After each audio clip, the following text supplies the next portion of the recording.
Bank के credit card पर 0 markup पे किस्तों पर कोई चीज़ ले सकते हैं? हाँ, ले सकते हैं।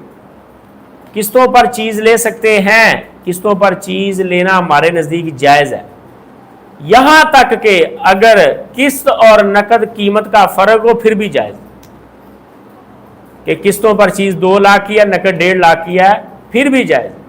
लेकिन 2 इसमें शिक्के हैं।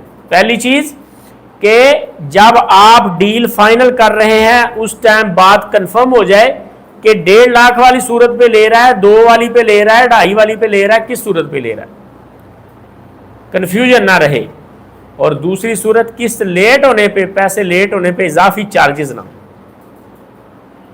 अब इस दूसरी सूरत पे आगे सारे किस्तों वाले फेल हो जाएंगे जो भी 2 नंबरी वाला धंधा कर रहे हैं, क्योंकि वो इजाफी रकम लाजमी उस पर करेंगे जब किस्त लेट होगी।